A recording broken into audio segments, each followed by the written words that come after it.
Hello students, in previous lecture we discussed features of 8085. So there are in total 4 features of 805 in the textbook, and I discussed first, second and third feature, and somehow I forgot to mention the fourth feature, which is the instruction set of 8085 consists of 74 instructions. So in total 8085 has 74 instructions. Today we have to start with functional pin diagram of 8085. So as I had told you that 8085 is an IC which has 40 pins. What is pins? The pins of a microprocessor carry electrical signals in and out of the chip, because microprocessor is nothing but a chip, so it's an IC. Integrated chip, you can say, integrated circuit, you can say. It carry electrical signals inside the chip, or it sends the output signals through the pins. Each pin has its own dedicated function. So the pin diagram of 8085 is illustrated in figure 1.04. Its brief functional description is given in table 1.2. This is table 1.2. The description of each pin is given in table 1.2. So we will start with first point, AD0 to AD7. As we had discussed in previous video, that address bus is 16 bits and data bus is 8 bits. At 8 bits of address bus, least significant bits are carried through the data bus, because data bus is multiplexed, because that data bus carries address information also and data also. So it is multiplexed. So 8 bits, least significant 8 bits are carried through the data multiplex address data bus, which is AD0 to AD7. Can you see AD0 to AD7? Pin number 12 is AD0. We cannot say that pin number 12 is, for example, INTR. No, INTR is pin number 10. So each pin has specific function. Pin number 12 is for AD0. Okay. This is address data multiplexed bus.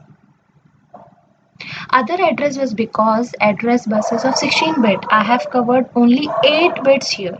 See, 1 2 3 4 5 6 7 8. The remaining 8 bits are over here from A8 21 to 28. So the series goes like this, till 1 to 20 and then 21 to 40, because IC microprocessor consists of 40 pins. 8085 microprocessor.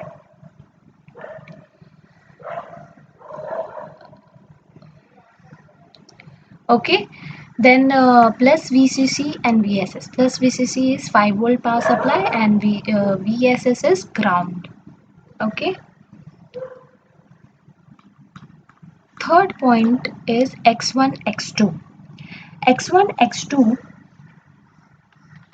are the pin related to the clock which is connected to the processor.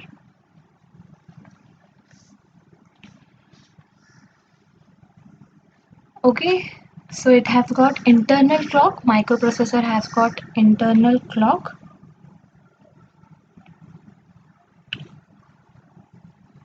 So X1 and X2 pins, as you can see, X1 and X2 pins are for clock, crystal clock. Fourth is read and write. Can you see bar over RD and WR? Read and write. This read pin is used to read the data from the input device, you can say, and write the data. WR and bar over it determines that it can write the data to the output device. Active low pins. Active low pins means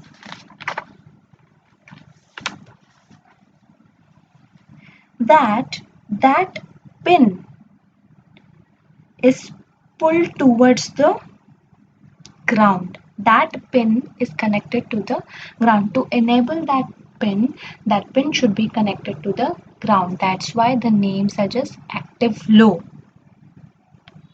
It is an For to make a pin active low, you must pull that pin to low by connecting it to ground.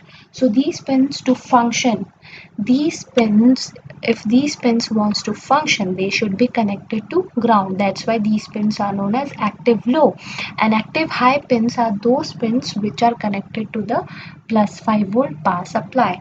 So that is active high.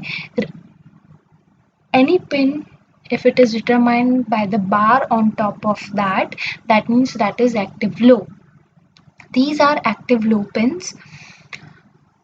A low level read signal indicates the selected memory or input output is to be read.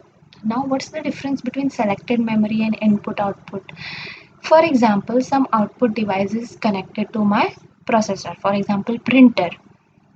So, that printer is connected to a port to, for example, there are multiple output devices connected to the processor. Which output device I am talking about? So an address is assigned to the output device so that the processor can locate that particular output device to which I am talking about. The unique address is given to the output device, similarly with the input device. And a simple memory is also used to store the data to a particular memory location. For example, some instruction I have stored in the memory of processor, so that instruction is stored somewhere in the memory, and that memory has some particular location. It has got the address, unique location. So I hope you understood. Read signal indicates the selected memory, selected location, you can say, where data is stored, or selected address where input or output device is connected. So if I want to read the data from the input device or output device, or I want to read the data from the particular memory location where data is stored, and data bus is available for data transfer. Similarly, a low level write signal indicates the data on data bus is to be written into the selected memory or input output location. So I hope you understood the meaning of the term active low and active high. Also, here memory and input output, what exactly it means. Fifth, read write. Let's see, read and write. Where is C? 32, 32th pin is read and 31st pin is write. So we have discussed AD0 to AD7, VSS, VCC, A8 to A15, read and write, X1, X2.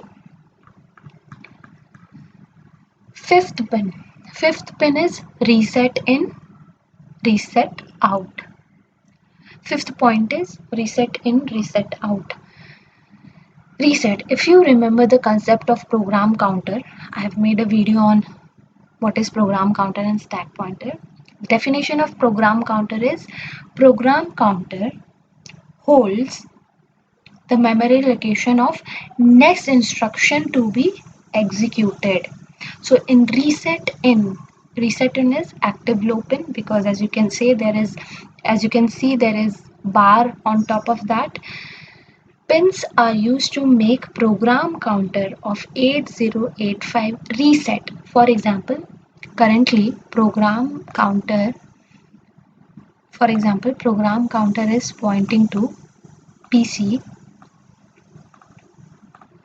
Program counter pointing to some location.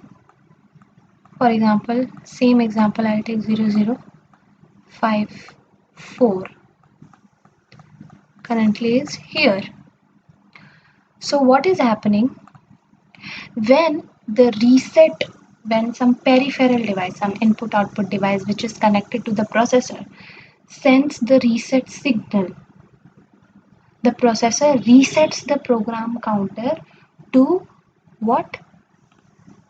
0 0 0 0 to the initial address. Okay, pins are used to make program counter of 8085 reset to 000 H. H determines hexadecimal. After program counter is reset by peripheral through reset in pin, microprocessor now if the processor has sent the reset signal, how will microprocessor acknowledge that peripheral that yes, the program counter has been reset? How will the peripheral come to know that yeah, program counter has been reset? It will come to know by using the microprocessor will send reset out signal tells which will tell the peripheral that the program counter has been reset. It will inform that peripheral. Reset in and reset out. Let's see. This is reset in pin and this is reset out. Next pins are interrupt pins. So interrupt pin is completely an independent topic and which is also important topic from exam point of view. Interrupt, I had told you what are interrupts. Suppose some processor is busy performing some calculations and all of a sudden an input device is trying to send some input data. For example, keyboard is trying to send data, so that is an interrupt from microprocessor. So there are interrupt pins in 8085. Interrupts are of two types, software interrupts and hardware interrupts. Because we are a microprocessor, we are talking at the hardware level. There are 5 hardware interrupts. So there are 5 pins for the interrupt. 5 pins. Microprocessor 8085 has 5 interrupt pins. Actually, these 5 interrupt pins are for hardware interrupts through which 8085 is interrupted. Through these pins, we can interrupt the microprocessor. Here, I can show you those 5 interrupts. Trap, RST 7.5. RST is restart. RST 7.5, RST 6.5, RST 5.5. These are the 5 hardware interrupts. These are the 5 hardware interrupts of 8085. Okay.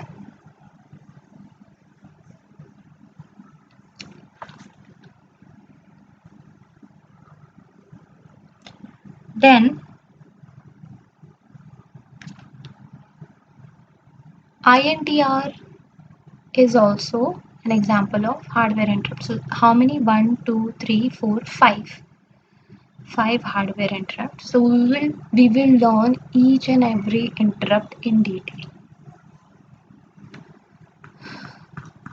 Next point is SID and SOD. Serial input data, serial output data. SID pin takes the serial data as input bit by bit, and SOD sends the data bit by bit. For serial data transmission, SID and SOD pins are used. For this type of transmission, RIM and SIM instructions are required. What are RIM instructions and SIM instructions? These are the instructions out of those 74 instructions of 8085 which we will learn in detail later. For now, you just have to remember that SID and SOD. With SID and SOD, we require RIM. To use SID and SOD pins, we require RIM and SIM instructions.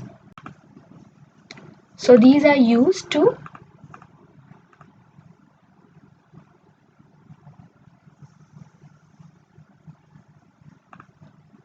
These are used to send the data serially or to read the data serially bit by bit. Then we have ready pin. First we'll see where is SID and SOD. SID and SOD.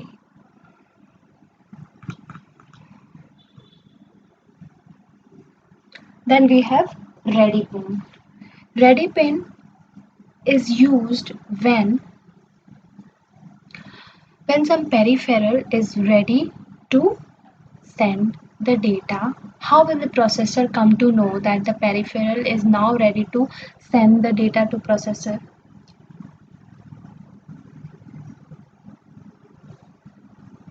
The peripheral sends the ready signal to the microprocessor, and microprocessor comes to know that the peripheral is now ready.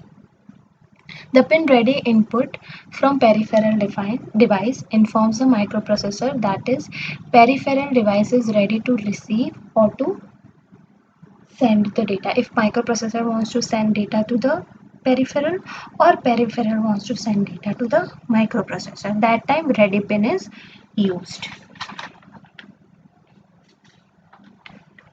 Then let's see where the ready pin is.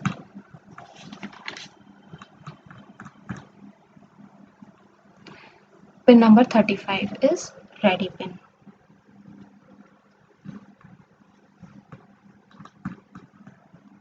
Last is last is hold and HLDA. Hold is used when hold input pin is required during direct memory access. Direct memory access means, for example, when I want to access some memory, some input device wants to access some memory, I will have to request the processor and then processor will go check the data and send the data to the device which had requested for it. But instead, if I want to transfer a data from external memory to the main memory, huge amounts of data, so processor will delay that process. In that case comes direct memory access, that the device can this direct memory access can directly use this device. Direct memory access can be used to directly access the external memory and the RAM bypassing the processor. So by bypassing the processor, the transfer of data will be much faster. So what happens is, if the direct memory access controller sends the signal to the microcontroller that currently this direct memory access wants to use the system bus. So direct memory access will send the whole signal to the processor. Microprocessor will finish its current processing and it will stop using the system bus, and system bus will be ready for direct memory access controller to use it.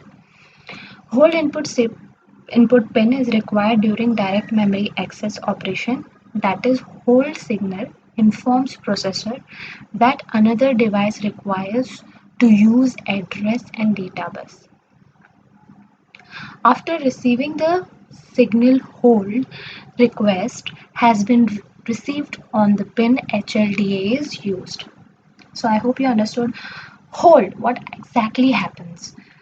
When direct memory access controller wants to access the system bus can be address bus, data bus, okay, control bus. So if direct memory access wants to use these bus, and there are chances that microprocessor is busy using those address bus and data bus, So first direct memory access will send the hold signal to processor. Processor will come to know that some output device or input device or some other device wants to use the system bus, address bus or data bus. So it will release those address bus and data bus. And how will that another device who wants to use the system bus, address bus and data bus, how will that device come to know that the processor knows that it has sent the whole signal and it has released the system bus? It will come to know when the processor will send the hold acknowledgement. It will acknowledge that device that the processor has released the system bus. Okay, so these were the pins. These are the pins in 8085. Let's discuss this table. When pin name is with bar, it is known as active low. This you know. It is activated with low voltage. Remaining pins without bar activated with high voltage. Pin 1 and 2. Pin 1 and 2 are X1 and X2. I hope you are clear with this. It is for crystal clock. Second is reset out. This also I hope you are clear. For reset out, program counter comes into picture. Reset for peripherals. SOD, serial data output. SID, serial data can be input through this pin. If the processor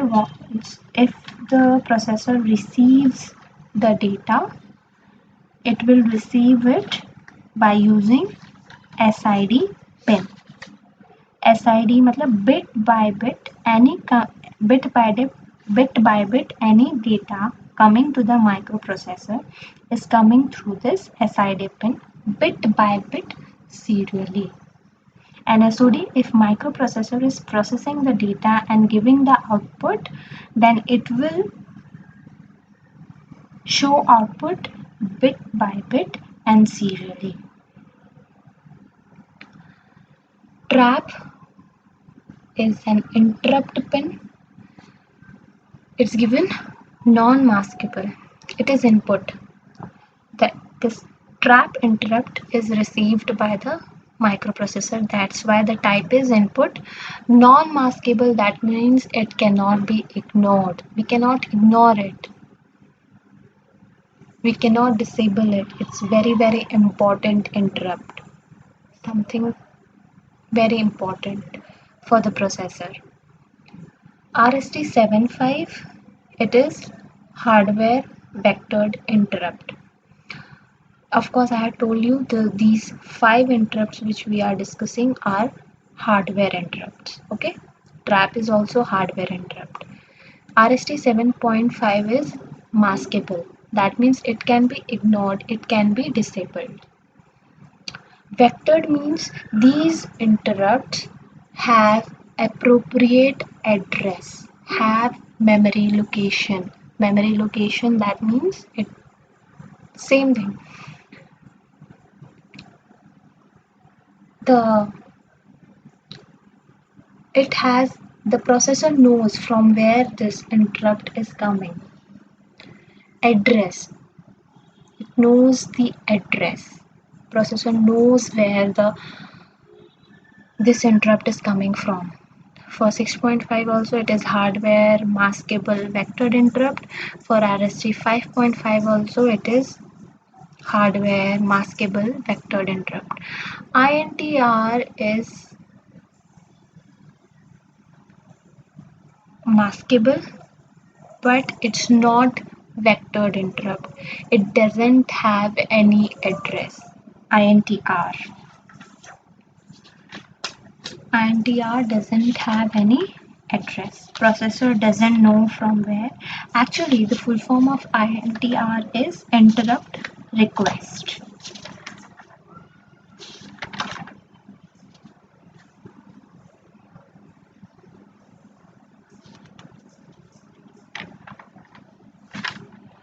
It is INTR, it is low level triggered and maskable interrupt.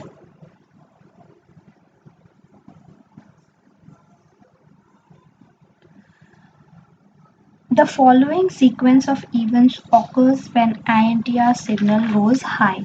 The 8085 checks the status of INTR signal during execution of each instruction. When microprocessor start executing the instruction, it first checks the INTR signal.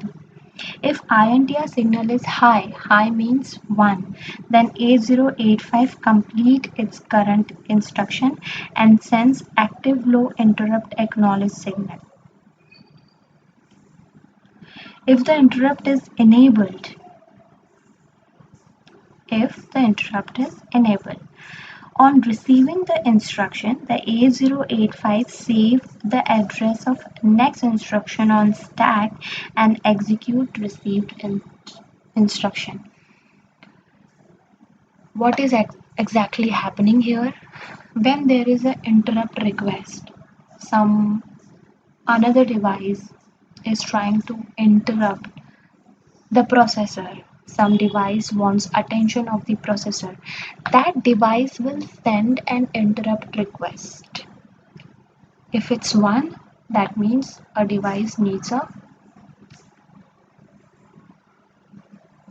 attention of the processor. So it will send interrupt request. Okay, then INTA.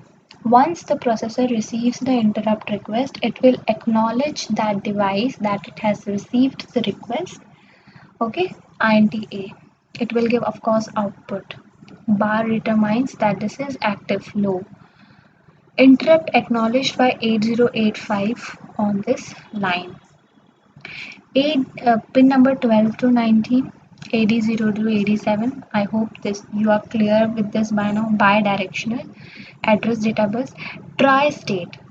Tri-state is third state. There are the two states which are possible are 0 and 1. For example, to a database, multiple output devices are connected. For example, three output devices are connected, and all the three wants to send the output data. That's not possible because at a time only one output device can send the data using the bus. So that time tri-state is helpful. In tri-state, what exactly happens is that output device, there are three output devices. One is enabled to send the output on the bus. The other two devices goes into impedance state, high impedance state. High impedance state means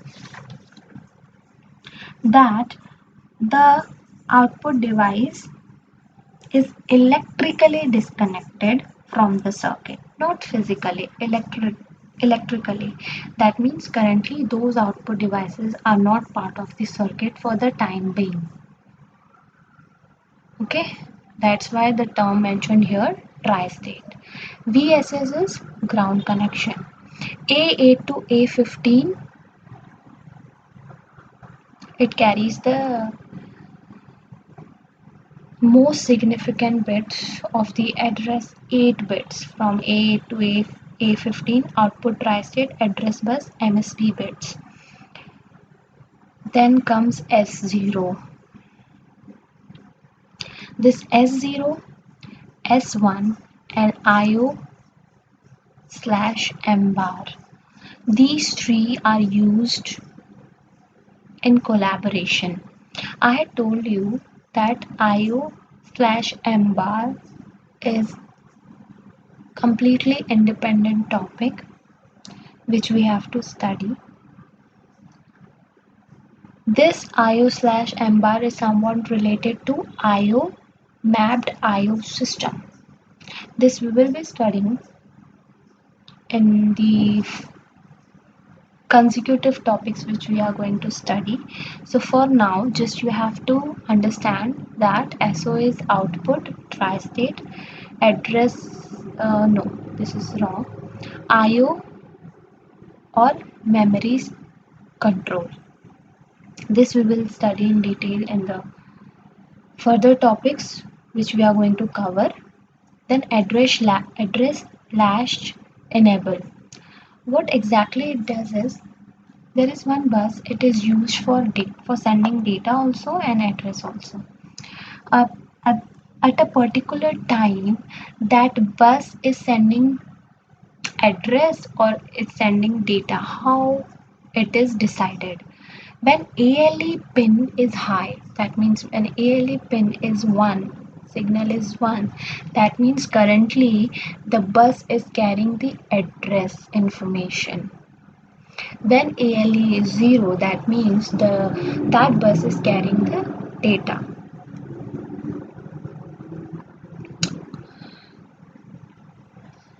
ALE is address latch enabled. It is used to enable or disable the address bus. Address bus will be enabled when ALE is high. When ALE is 0, it will enable data bus. Write. Output tri-state, write control, active flow, read control, active flow. S1 we will study in the further topics. Input output / memory bar. This also we will study in next topic. Ready, this we have discussed already. Reset in, again we have discussed. Clock out. Clock out is something like microprocessor. It has its own internal clock connected to it. So if the processor wants to synchronize its peripheral devices with its own clock, then clock out pin comes into picture. Clock out pin will send clock signals to the peripheral devices so that those peripheral devices can be synchronized with the processor. This clock output pin is used as the system clock for peripheral devices interfaced with the microprocessor. This also we have discussed. Hold acknowledge, hold VCC. So these were the pins of 8085 microprocessor. This address IO devices, IO/MBAR, as I had told you, we will discuss as a complete independent topic in which we will study IO mapped IO system. Here we had discussed this. See, IO mapped IO system. If some external memory is connected to the microprocessor, some external input output device is connected to the microprocessor, then IO/MBAR is used with IO mapped IO system. So this we are going to study in this topic. IO/MBAR, IO mapped IO system. Okay, so we will study this topic in next video. For today we will stop here. Thank you.